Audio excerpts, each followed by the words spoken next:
Hi friends, നമസ്കാരം. നമ്മുടെ ഇഷ്ടവിശേഷങ്ങളായ സ്നേഹക്കൊണ്ട് ഒരു അടിപൊളി വിശേഷമായിട്ടാണ് വന്നിരിക്കുന്നത്. അപ്പം എല്ലാവർക്കും നല്ലൊരു ദിവസം ആശംസിച്ചുകൊണ്ട് തന്നെ നമുക്ക് വിശേഷത്തിലേക്ക് പോകാം.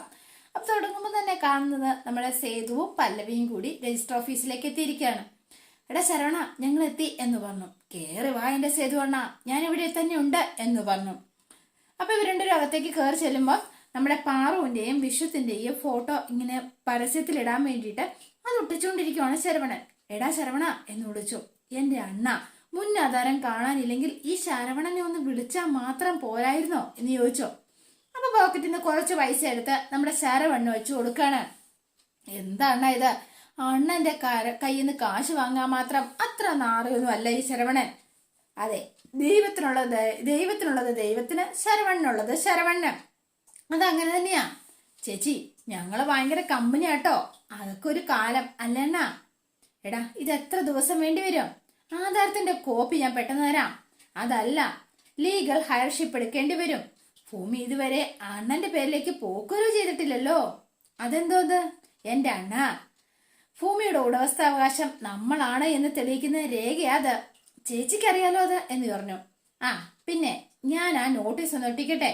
ഒരു കല്യാണം ചെറുക്കനും പെണ്ണിനും ഒരേ നിർബന്ധം ആയിക്കോട്ടെ എന്ന് ഞാനും പറഞ്ഞേ.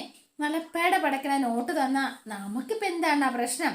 കെട്ടുകയോ പിരിയോ എന്താന്ന് വെച്ചാൽ ആയിക്കോട്ടെ, നമുക്കിപ്പോ എന്ത് അല്ലേ എന്നിങ്ങനെ ചോദിച്ച ശരവണൻ ആ നോട്ടീസ് ബോർഡിൽ ഒട്ടിക്കുകയാണ്. അപ്പൊ ഇവർ രണ്ടുപേരും ഇങ്ങോട്ട് തിരിഞ്ഞു നിന്നു. പക്ഷേങ്കില് അവരത് കണ്ടില്ല കേട്ടോ. ഇയാളെ ഇവനിത്തിരി തള്ളു കൂടുതലാ. സംസാരം കേട്ടപ്പോഴേ മനസ്സിലായി നമ്മുടെ പഴയൊരു ടീമാ. എന്നെ വലിയ കാര്യമാ. ഞാൻ പറഞ്ഞ എന്ത് ചെയ്തു തരും അവൻ? വലിയ കാര്യമൊന്നും അല്ലെന്നേ. കാശ് കൊടുത്താൽ എന്തും ചെയ്യും. ഇവര് അങ്ങനെ തന്നെയാ എന്ന് പറഞ്ഞു. അണ്ണന് അല്ലെങ്കിൽ സേതുവേട്ടനായിട്ട് വലിയ പ്രത്യേകതയൊന്നുമില്ല. അതെ, പിന്നെ അതിന് ചില ചെലവൊക്കെ ഉണ്ട്. ഗസറ്റിലും പത്രത്തിലും കൊടുക്കണം. അതിന് 2 മാസം, അതിനുള്ളിൽ എല്ലാം ശരിയാക്കി തരാം എന്ന് പറഞ്ഞു. ശരി. അല്ല, അണ്ണന്റെ ചേച്ചിയുടെ കല്യാണം കഴിഞ്ഞോ അതോ വെയിറ്റിങ്ങിലോ? കല്യാണം കഴിഞ്ഞാൽ നീ അറിയാതിരിക്കൂടാ. ഇത് വെയിറ്റിങ്ങിലാ എന്ന് പറഞ്ഞു. നല്ല തങ്കപ്പെട്ട മനുഷ്യനാട്ടോ ചേച്ചി. സ്നേഹിച്ചു കൂടെ കൊണ്ടു നടന്ന വീടൊരു സ്വർഗാക്കി തരും അല്ല എണ്ണ എന്ന് ചോദിച്ചോ. അതെനിക്കറിയാം. അതാണല്ലോ ഞാന് എല്ലാത്തിനും കൂടെ വരുന്നത്. അത്രയും നേരം കൂടി എനിക്ക് അടുത്തിരിക്കാമല്ലോ സ്വർഗത്തിന്റെ കാവൽക്കാരനോടൊപ്പം. കറക്റ്റ്, അതാണ് ശരി ചേച്ചി. എന്നാ പിന്നെ എണ്ണ ഞാൻ വിളിക്കാം. കുറച്ച് തിരക്കുള്ള ദിവസാ. മുന്നാധാരത്തിന്റെ കോപ്പി കൈ കിട്ടിയെന്ന് വിചാരിച്ചോളൂ. ശരിയടാ എന്നാ എന്ന് പറഞ്ഞോണ്ട് എന്നിട്ട് സേതുവും പല്ലവിയും കൂടി അവിടെ നിന്ന് ഇറങ്ങി പോവാണ്. പിന്നെ കാണുന്നത് നമ്മുടെ പാറുവിനെയാണ്. അപ്പൊ പാറു വീട്ടിലേക്ക് ചെല്ലാണ്. ശോഭ അവിടെയുണ്ട്. അമ്മാവൻ തിരിച്ചു പോയോ? ഇല്ല. അല്ലെങ്കിൽ തന്നെ നീ എന്തിനാ അമ്മാവനെ കുറിച്ച് അന്വേഷിക്കുന്നത്? അവൻ പറയുന്ന അനുസരിക്കാൻ നീ തയ്യാറല്ലോ. നീ അവന്റെ ഒപ്പം പോയിരുന്നെങ്കിൽ ഈ കുടുംബം ഒന്ന് രക്ഷപ്പെട്ടേനെ. പറഞ്ഞിട്ടെന്ത് കാര്യം? ഞങ്ങൾക്ക് അതിനുള്ള യോഗമില്ല. പിന്നെ പറഞ്ഞിട്ടെന്തിനാ? ഞാൻ ഇവിടുന്ന് പോയാ അമ്മയ്ക്ക് സന്തോഷാവോ എന്ന് ചോദിച്ചു. അപ്പൊ മിണ്ടാതെ കുറച്ച് എഴുന്നോട്ട്. മനസ്സിലായില്ല? ഞാനാണല്ലോ ദുഃഖത്തിന് കാരണം. അപ്പോ പോകേണ്ടത് ഈ ഞാൻ തന്നെയല്ലേ? അതുകൊണ്ട് ചോദിച്ചു എന്ന് മാത്രം. നിങ്ങളെ ആരെയും വിഷമിപ്പിക്കണം എന്നൊന്നും എനിക്കില്ല. അതുകൊണ്ട് ഞാനൊരു കാര്യം തീരുമാനിച്ചു എന്ന് പറഞ്ഞു. അതുകൊണ്ട് ഞാൻ അമ്മാവനൊപ്പം പോവാൻ തീരുമാനിച്ചു എന്ന് പറഞ്ഞു. ഞാൻ തയ്യാറാണ് അമ്മാവനൊപ്പം പോവാൻ എന്ന് പറഞ്ഞു. അപ്പോഴേക്കും ശോഭയ്ക്ക് ഭയങ്കര സന്തോഷമായി. ആള് ഭയങ്കര എക്സൈറ്റഡ് ആയി. അപ്പൊ മാഷിനെ ഇങ്ങനെ നോക്കുകയാണ്. മാഷും തിരിഞ്ഞു നോക്കിയേട്ടോ. എനിക്കറിയാം എന്നെ കൊണ്ടുപോകാൻ പോകുന്നത് ബാംഗ്ലൂർക്കല്ലെന്നും എനിക്കറിയാം. അവിടെ എന്നെ അവിടുന്ന് അമേരിക്കയിലേക്ക് കടത്തും. അതിനും ഞാൻ തയ്യാറാ എന്ന് പറഞ്ഞു പാറു. ഇവിടുന്ന് ഞാൻ പോയാ രക്ഷപ്പെടും എന്നല്ലേ നിങ്ങളൊക്കെ കരുതുന്നത്? ഇനി ഞാൻ കാരണം ഇനി ആരും രക്ഷപ്പെടാതിരിക്കണ്ട എന്ന് പറഞ്ഞു. ഞാൻ പോവാ എന്ന് പാറു ഉറപ്പിച്ചു പറഞ്ഞു. അപ്പൊ മാഷു വേഗം എഴുന്നേറ്റ് ചെല്ലുകയാണ് കേട്ടോ. അപ്പം ശോഭയും ചെന്നിട്ട്, വിശ്വസിക്കാമോ നീ പറയുന്നത് എന്ന് ചോദിച്ചു. അല്ല, നീ ഞങ്ങളെ പറ്റിക്കാൻ വേണ്ടിയൊന്നും പറയുന്നതല്ലോ. അങ്ങനെ തോന്നിയോ അമ്മയ്ക്ക്? വേറൊന്നും കൊണ്ടല്ല. ഒരു തീരുമാനം അതിൽ നിന്ന് സാധാരണ നീ മാറി നിൽക്കാറില്ലല്ലോ. ഇതിപ്പോ ആദ്യമായിട്ടാ, അതുകൊണ്ട് ചോദിച്ചു എന്ന് മാത്രം. അവൾക്ക് അവളുടെ തെറ്റ് മനസ്സിലായി. അതുകൊണ്ടല്ലേ നമ്മൾ പറഞ്ഞത് അനുസരിക്കാമെന്ന് അവളെ സമ്മതിച്ചത് അല്ലേ മോളെ എന്ന് ചോദിച്ചു മാഷ്. അമേരിക്കയിൽ പോയി വന്ന നിന്റെ തലവര തന്നെ മാറും മോളെ. വിഷുവിനേക്കാൾ നല്ല യോഗ്യനായൊരു പയ്യനെ നിനക്ക് കിട്ടും. എന്താമേ സൂപ്പർ മാർക്കറ്റിൽ നിന്ന് സാധനം തിരഞ്ഞെടുക്കുന്നത് പോലെയാണോ ബന്ധങ്ങൾ തിരഞ്ഞെടുക്കുന്നത് എന്ന് ചോദിച്ചു പാറു. ഹാ, പിന്നെ നമുക്ക് വേണ്ടിയിട്ടാ വിശ്വൻ ഏട്ടന്റെ തല്ല് കൊണ്ടത്. ആ തല്ല് കാരണം ആശുപത്രിയിലായ വിശ്വനെ ഞാനൊന്ന് കാണാൻ പോയത് നിങ്ങൾക്ക് ഇഷ്ടപ്പെട്ടിട്ടില്ല. അപ്പോഴോ അച്ഛൻ എന്താ ചോദിച്ചത്? വിശ്വന്റെ ബൈസ്റ്റാൻഡറായിട്ട് നിൽക്കാൻ ഞാൻ ആരാണ് എന്ന് വരെ ചോദിച്ചു. ശരിയാണ്, ഞാൻ ആരാ വിശ്വന്റെ? ആരുമല്ല എന്നിങ്ങനെ പറഞ്ഞു. അതിനൊരു ഉത്തരം കണ്ടുപിടിക്കാൻ വേണ്ടിയിട്ടാ ഇപ്പൊ ഞാൻ അമേരിക്കയിലേക്ക് പോണത് എന്ന് പറഞ്ഞു. അപ്പം അതെ, ഞാൻ അമ്മാവനെ വിളിച്ചു പറഞ്ഞു, ഞാൻ സമ്മതം മൂളി എന്ന് പറയണം എന്ന് പറഞ്ഞു. ഇനി ഞാൻ എല്ലാം തീരുമാനിച്ച് കഴിഞ്ഞിരിക്കുന്നു. ഇനി അങ്ങോട്ടുള്ള ജീവിതം എങ്ങനെയായിരിക്കണം എന്ന് എനിക്കിപ്പം നല്ല നിശ്ചയമുണ്ട് എന്ന് പാറു പറഞ്ഞു. എന്നിട്ട് പാറു നേരെ അകത്തേക്ക് കയറിപ്പോയി കേട്ടോ. അപ്പം ശോഭയ്ക്ക് ഭയങ്കര സന്തോഷമായി. ശോഭ വേഗം മാഷിന്റെ അടുത്തേക്ക് വന്നിട്ട്, മാഷേ, നമ്മുടെ പ്രാർത്ഥന ദൈവം കേട്ടു അല്ലേ മാഷേ എന്ന് ചോദിച്ചു. അതെ, അത് തന്നെയാ ശോഭേ എന്ന് പറഞ്ഞു. ഇനിയിപ്പം എല്ലാം മാറിക്കോളും, നീ അതൊന്നും ഓർത്ത് വിഷമിക്കണ്ട എന്നും പറഞ്ഞു. പിന്നെ കാണുന്നത് സേതുവിനെയാണ്. അപ്പൊ സേതുവിടെ ഫോണിൽ ഇങ്ങനെ കളിച്ചുകൊണ്ടിരുന്നപ്പോ പല്ലവി കൊണ്ടുപോയി ഇതേ സേതുവേട്ട വെള്ളം എന്ന് പറഞ്ഞ് കൊടുത്തു. അപ്പൊ പല്ലവിയുടെ ഫോൺ ബെല്ലടിക്കാണ്. അതായത് ചോദിച്ചു, ആരാ? അമ്മയാ എന്ന് പറഞ്ഞ വേഗം ഫോൺ എടുത്തു. അമ്മ പറ മോളെ, പാറുവിന്റെ മനസ്സ് മാറി. അവൾ രഘുവിനൊപ്പം ബാംഗ്ലൂർക്ക് പോകാന്ന് സമ്മതിച്ചു. ആണോ? നല്ല വാർത്തയാണല്ലോ. ആ, അത്ഭുതമായിരിക്കുന്നു. അതെ, സാധാരണ അവൾ ഒരു തീരുമാനം അല്ലെങ്കിൽ ഒരു മറിച്ചൊരു പെരുമാറ്റം പ്രതീക്ഷിക്കാൻ പറ്റില്ല. നെട്ടിച്ചു കളഞ്ഞു. നന്നായമ്മേ, ഇപ്പോഴാ എനിക്ക് സമാധാനമായത്. എനിക്കുണ്ടായ സന്തോഷം പറഞ്ഞറിയിക്കാൻ പറ്റില്ല. അതാ നിന്നെ ഞാൻ വിളിച്ചത് എന്ന് പറഞ്ഞു. ചിന്തിച്ചപ്പോ ശരിക്കും നമ്മൾ പറയുന്ന ആ ശരിയെന്ന് അവൾക്ക് ചിലപ്പോൾ തോന്നിക്കാണും. വിശ്വനെ മറക്കാൻ തീരുമാനിച്ചതും അതുകൊണ്ടായിരിക്കും അല്ലേ മോളെ? ഏതായാലും ആ ബാധയൊന്ന് തലേന്ന് ഒഴിഞ്ഞു പോയല്ലോ, അത്രയും ആശ്വാസം. അത് തന്നെ. എന്നാലേ നിന്റെ ജോലി നടക്കട്ടെ. ഞാനേ സമയമുള്ളപ്പോ വിശദമായിട്ട് നിന്നെ വിളിച്ച് സംസാരിക്കാം. ശരി അമ്മേ എന്ന് പറഞ്ഞു ഫോൺ വെച്ചു. അതെ, ഒരു ഹാപ്പി ന്യൂസ് ഉണ്ട് എന്ന് പറഞ്ഞു. പാറു അമേരിക്കയിലേക്ക് പോവാ. അപ്പോ വിശ്വൻ ഇവിടുന്ന് പോയി കഴിഞ്ഞാ സ്വാഭാവികമായിട്ട് വിശ്വനെ മറക്കേണ്ടി വരുമല്ലോ.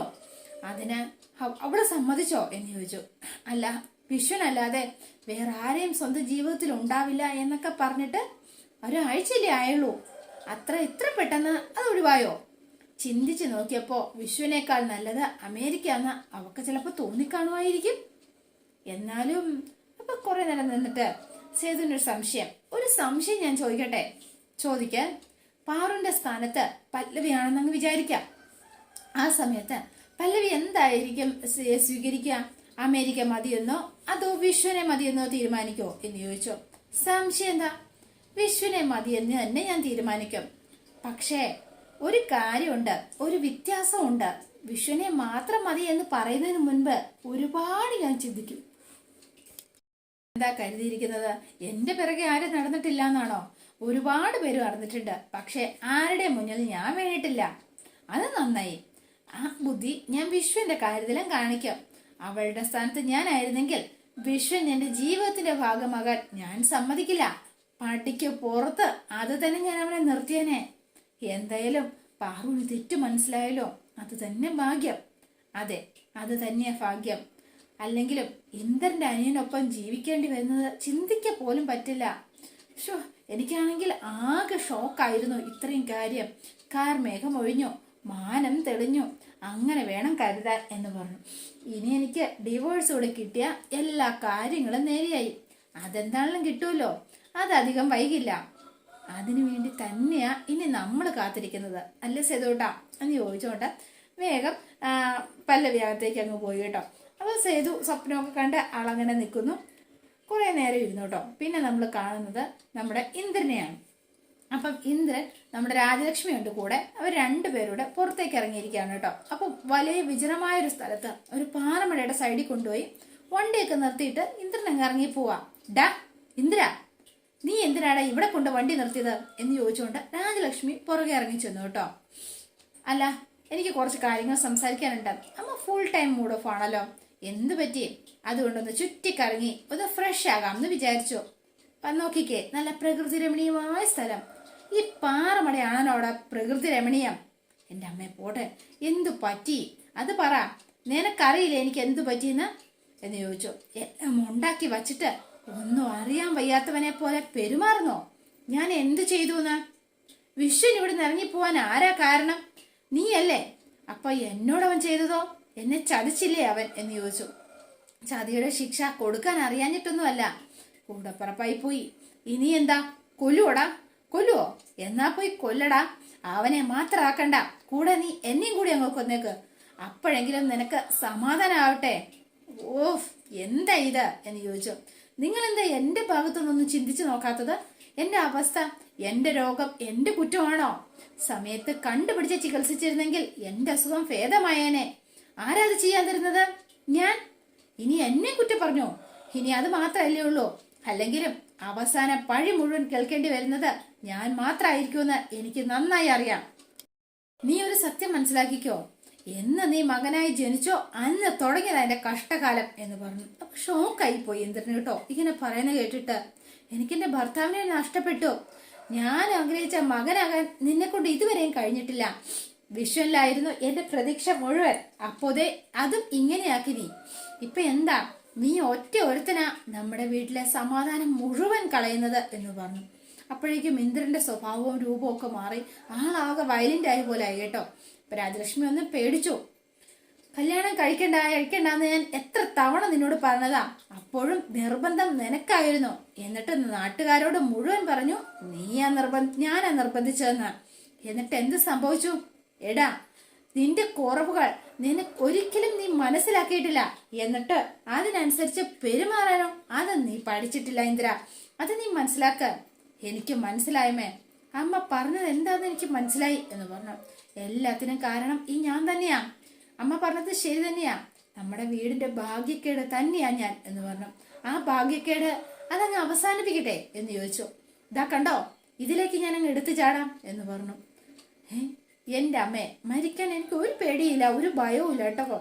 എടാ, നമ്മുടെ കുടുംബം ഞാൻ മരിച്ച രക്ഷപ്പെടുമെങ്കിൽ നഷ്ടപ്പെട്ടു പോയ സമാധാനവും സന്തോഷവും അമ്മയ്ക്ക് തിരിച്ചു കിട്ടുമെങ്കിൽ പിന്നെ അതിനും ഞാൻ തയ്യാറാ എന്ന് പറഞ്ഞു. എടാ എന്റെ പൊന്നെന്തിരാ, അതാണോടാ ഞാൻ ഉദ്ദേശിച്ചത്? അതെ, അത് തന്നെയാ ഉദ്ദേശിച്ചത് എന്ന് പറഞ്ഞു. എന്റെ പൊന്നെന്തിരാ, നീ എന്താ ഇങ്ങനെ ആയി പോയത്? എല്ലാവർക്കും ഒന്നെങ്കിൽ ദേഷ്യം, അല്ലെങ്കിൽ സഹതാപം. എന്തിനു വേണ്ടിയിട്ട്? ആരെങ്കിലും ഒരാള് എന്നെ ഇതുവരെ ആത്മാർത്ഥമായിട്ട് സ്നേഹിച്ചിട്ടുണ്ടോ? എന്റെ അമ്മയല്ലേ, എന്നിട്ട് നിങ്ങൾ എന്നെ സ്നേഹിച്ചിട്ടുണ്ടോ എന്ന് ചോദിച്ചു. അപ്പോഴും ഇടുന്നില്ല. അമ്മയ്ക്ക് പേടിയായിരുന്നു എന്നെ, അതുകൊണ്ട് എന്റെ കൂടെ നിന്നത്, അല്ലാതെ സ്നേഹം കൊണ്ടൊന്നുമല്ലോ. അപ്പൊ മിണ്ടുന്നില്ല. രാജലക്ഷ്മി ഇങ്ങനെ മിണ്ടാ നിൽക്കുകയാണ് കേട്ടോ. അതെ, സ്നേഹം കിട്ടാതെ തകർന്നു പോയ ഒരു ജന്മ അമ്മ എന്റേത് എന്ന് പറഞ്ഞു. സത്യവാ, എന്റെ സങ്കടങ്ങള് ഞാൻ ആരോട് പറയാനാ, ആര് കേൾക്കാനാ? ശരിയാ നിങ്ങൾ പറഞ്ഞത്.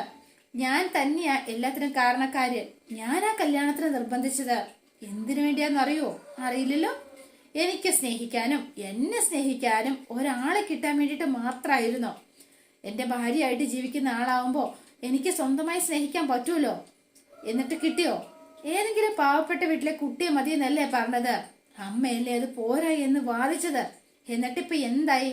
അമ്മയ്ക്ക് നാളാളുടെ മുന്നില് പൊങ്ങച്ചം പറയണായിരുന്നു. എന്നിട്ട് എന്താ ഇപ്പൊ സംഭവിച്ചത്? പറ. പല്ലവിയുടെ സ്ഥാനത്ത് വേറൊരു ജീവിക്കാൻ വകയില്ലാത്ത ഒരു പാവ പെൺകുട്ടി ആയിരുന്നു എങ്കിൽ ഇപ്പോഴും അവൾ എന്റെ കൂടെ ഒപ്പം ഉണ്ടായിരുന്നേനെ. എന്റെ അമ്മ എനിക്കത് മതിയായിരുന്നു എന്ന് പറഞ്ഞു. അപ്പൊ മിണ്ടുന്നില്ല, ഒന്നും മിണ്ടാതെ നിൽക്കുകയാണ് കേട്ടോ. എന്താ ഒന്നും മിണ്ടാത്തെ? പക്ഷെ നിങ്ങൾ അവസരം തന്നതേ ഇല്ല എനിക്ക്.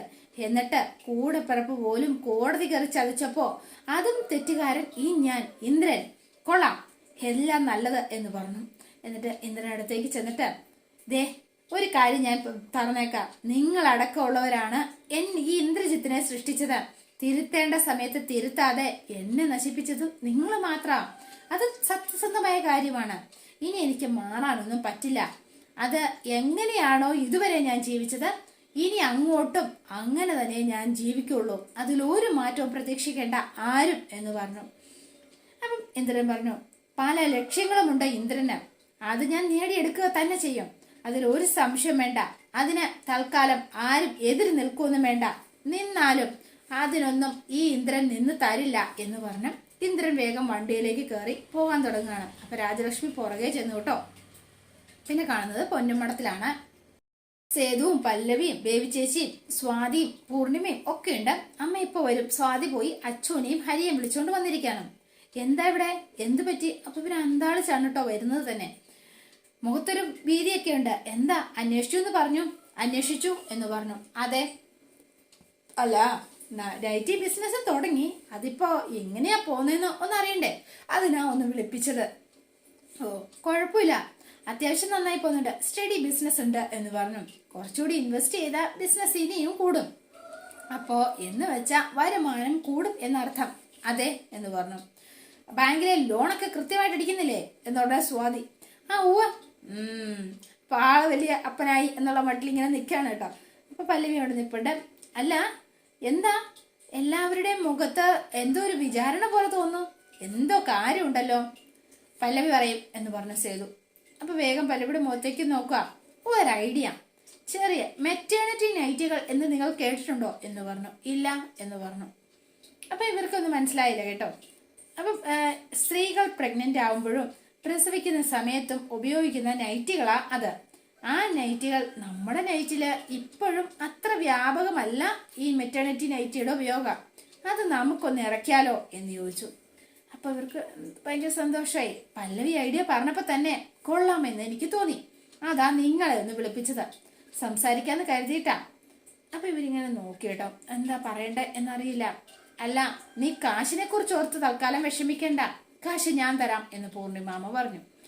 പിന്നെ കാശ് ഇപ്പൊ തൽക്കാലം കടമായിട്ട് സ്വീകരിച്ചാൽ മതി. നിങ്ങൾക്ക് പറ്റിയിട്ട് ലാഭമൊക്കെ ഉണ്ടാവുമ്പോ തിരിച്ചു തന്നാലും മതി. ഇനി അത് നിങ്ങളുടെ മനസ്സമാധാനത്തിന് പറ്റില്ല എന്നുണ്ടെങ്കിൽ മാത്രം മതി കേട്ടോ എന്നും കൂടെ പറഞ്ഞു. മറ്റൊന്നും കൊണ്ടല്ല, അമ്മ തന്ന പണം കൊണ്ട് ബിസിനസ് തുടങ്ങി എന്നുള്ള കുറ്റബോധം ഉണ്ട് എങ്കിൽ മാത്രം തിരിച്ചു തന്നാൽ മതി, അല്ലെങ്കിൽ അതെന്റെ ഒരു സമ്മാനമായി കരുതിയാലും മതി എന്ന് പൂർണിമാമ ഇങ്ങനെ പറയാണ് കേട്ടോ. എന്ത് പറയുന്നു നീ എന്ന് ചോദിച്ചു. അച്ചു എന്താ ഒന്നും മിണ്ടാത്തത്? അപ്പൊ അച്ചു കുറച്ചു നേരം ഒന്ന് നിന്നു. എന്നിട്ട് ഹരിയുടെ മുഖത്തേക്ക് നോക്കി. അപ്പൊ ഹരിയും ഹാപ്പിയാ. ശരി അമ്മേ, അമ്മ പറഞ്ഞതുപോലെ തന്നെ ചെയ്യാം എന്ന് പറഞ്ഞു. അപ്പൊ എല്ലാവർക്കും ഭയങ്കര സന്തോഷമായി കേട്ടോ. അപ്പൊ അല്ല ഹരി എന്താ ഒന്നും മറുപടി ഒന്നും പറയാത്തത്? ഞാൻ റെഡി, മെറ്റേണിറ്റി നൈറ്റികൾ ഉപയോഗിച്ച് നമ്മൾ ഈ മാർക്കറ്റ് പിടിച്ചിരിക്കും എന്ന് പറഞ്ഞു. അപ്പൊ അവർക്ക് ഭയങ്കര സന്തോഷമായി, എല്ലാവർക്കും സന്തോഷം. അപ്പൊ വേഗം തന്നെ ദേ ഒരു കാര്യം പറഞ്ഞേക്കാം. സാധാരണ ഇനി ഈ സ്പെഷ്യലൈസ്ഡ് ആയിട്ടുള്ള കാലങ്ങളാ വരാൻ പോകുന്നത്. അതുകൊണ്ട് വലിയ വലിയ സ്ഥാപനങ്ങൾ പോലും മടിച്ചു നിൽക്കുന്ന മേഖലകളിലേക്ക് നമ്മൾ ധൈര്യപൂർവ്വം ഇറങ്ങാൻ പോവാം. അമ്മ തരുന്ന പണം, നിങ്ങളുടെ ഉത്സാഹം, ആത്മവിശ്വാസം, കഴിവ്, ഇതായിരിക്കണം വിജയ ഫോർമുല. മനസ്സിലായല്ലോ അല്ലേ എന്നിങ്ങനെ ചോദിച്ചു. ആഹാ എന്താ സന്തോഷം. അപ്പൊ ഇങ്ങനെ ഭയങ്കര കോൺഫിഡൻസ് ആയിട്ട് ഇവരിങ്ങനെ നിൽക്കാം. നൈറ്റികളുടെ മോഡൽ നെറ്റിൽ കിട്ടും, അത് നോക്കി രണ്ടെണ്ണം തയ്ക്കണം. പിന്നെ ശരിക്കും നല്ല തീം വർക്ക് ചെയ്തിട്ട് വേണം മാർക്കറ്റിലേക്ക് ഇറങ്ങാൻ എന്ന് പറഞ്ഞു. അമ്മച്ചിയുടെ പറച്ചിൽ എല്ലാവർക്കും ഇഷ്ടപ്പെട്ടു. സ്വാതി ഇങ്ങനെ പറഞ്ഞുകൊണ്ടിരിക്കുക. അതൊക്കെ അവര് ചെയ്തോളൂ കേട്ടോ, അവർക്ക് പണി അറിയാം അല്ല ഹരി എന്ന് പറഞ്ഞു. അതെ, അപ്പൊ എന്താണെങ്കിലും നിങ്ങളുടെ സ്ഥാപനം വലിയ നിലയിലേക്ക് എത്തുന്നത് ഞാൻ സ്വപ്നം കാണുന്നുണ്ട്. പൂർണിമ ടെക്സ്റ്റൈൽസിനൊപ്പമോ അതിന് മുകളിലേക്കോ മാധവ് നൈറ്റീസും എത്തണം. അത് കണ്ട് നിങ്ങളുടെ അച്ഛൻ സ്വർഗത്തിലിരുന്ന് ഒരുപാട് സന്തോഷിക്കുന്നുണ്ടായിരിക്കും എന്നൊക്കെ പറഞ്ഞു. ഉറപ്പായിട്ടും നിങ്ങള് ഏറ്റവും നല്ല ഉന്നതിയിലെത്തും എന്ന് പറഞ്ഞ ബേബി ചേച്ചിയും അനുഗ്രഹിക്കാണ്. അപ്പൊ അതോടെയാണ് ഇന്നത്തെ വിശേഷം അവസാനിക്കുന്നത്. ഇനി നാളത്തെ വിശേഷം ഇതിലും ഗംഭീരാണ്. അപ്പൊ എല്ലാവരും വെയിറ്റ് ചെയ്യുക. നിങ്ങൾക്ക് ഇഷ്ടപ്പെട്ടുവെങ്കിൽ ലൈക്ക് ചെയ്യുക, ഷെയർ ചെയ്യുക. തൊട്ടടുത്ത ആ ബെൽ ബട്ടൺ കൂടെ ഒന്ന് ഞെക്കുകയാണെങ്കിൽ ഞാൻ ഇടുമ്പോൾ തന്നെ നോട്ടിഫിക്കേഷൻ ലഭിക്കുന്നതായിരിക്കും. പുതുപുത്തൻ വിശേഷമായിട്ട് എത്താം. Bye and see you again.